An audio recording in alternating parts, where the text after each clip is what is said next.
Hi hello నమస్తే welcome to healing art. ఈరోజు నేను మీకు లీఫ్ ఆర్ట్ ఎలా చేయాలో చూపించబోతున్నాను. ఫస్ట్ ఒక క్యాన్వాస్ బోర్డ్ తీసుకొని దానిపైన బ్లాక్ అండ్ బ్లూ కలర్తో కంప్లీట్గా పెయింట్ చేసేయండి. యూజ్డ్ క్యాన్వాస్ బోర్డ్ అయినా పర్వాలేదు. నేను ఇక్కడ యాక్రిలిక్ కలర్స్ వాడాను. పర్షియన్ బ్లూ అండ్ బ్లాక్ కలర్తో కంప్లీట్గా పెయింట్ చేసేసాను క్యాన్వాస్ బోర్డ్ని. వన్స్ క్యాన్వాస్ బోర్డ్ మొత్తం కంప్లీట్గా పెయింట్ చేయడం పూర్తయిన తర్వాత దాన్ని డ్రై అవ్వడం కోసం పక్కన పెట్టేసేయండి.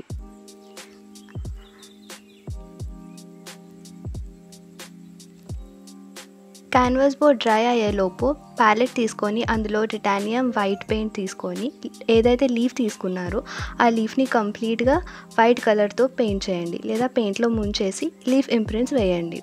లీఫ్ ఇంప్రింట్స్ దగ్గరగా వేసినా దూరంగా వేసినా పర్వాలేదు. మీకు నచ్చినట్టు మీకు కంఫర్టబుల్గా ఎలా ఉంటే అలా లీఫ్ ఇంప్రింట్స్ వేసుకోండి.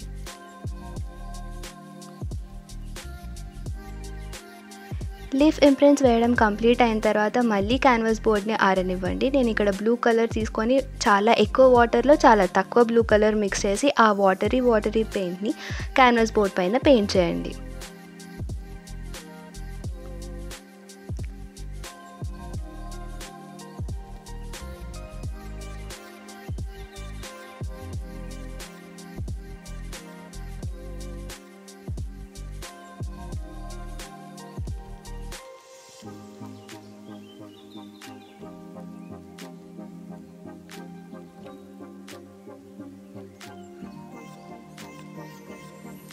క్యాన్వాస్ బోర్డ్ పైన పెయింట్ వేయడం కంప్లీట్ అయిన తర్వాత ఆ బోర్డ్ని మళ్ళీ ఆరనిచ్చి మళ్ళీ సేమ్ ప్రాసెస్ రిపీట్ చేయండి. లీఫ్ని మళ్ళీ వైట్ కలర్ పెయింట్లో ముంచండి, మళ్ళీ లీఫ్ ఇంప్రింట్స్ వేయండి.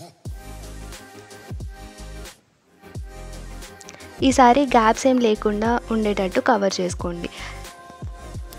సెకండ్ టైం నేను విరీడియన్ హ్యూ కలర్ వాడాను.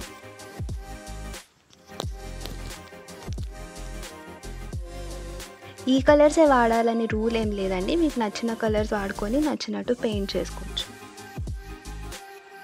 మళ్ళీ అది కంప్లీట్ అయిన తర్వాత మళ్ళీ లీఫ్ ఇంప్రింట్స్ వేయండి.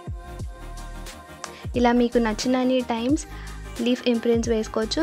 లీఫ్ ఇంప్రింట్ వేసిన ప్రతిసారి అది డ్రై అయ్యేటట్టు చూసుకోండి. డ్రై అయిన తర్వాతనే పెయింట్ వేయండి. లేదంటే మీకు వైట్ కలర్ ఏదైతే ఉందో ఆ కలర్ ఈ కలర్ మిక్స్ అయిపోయి బోర్డ్ పాడైపోతుంది.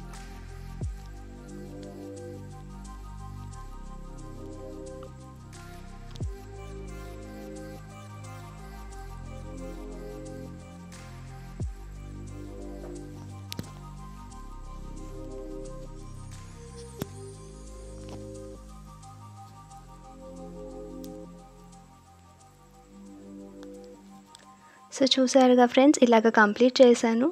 ఇది ఫైనల్ లుక్. చూసారు కదండి. ఇలాంటి మరెన్నో పెయింటింగ్స్ కోసం సబ్స్క్రైబ్ చేయండి హీలింగ్ ఆర్ట్.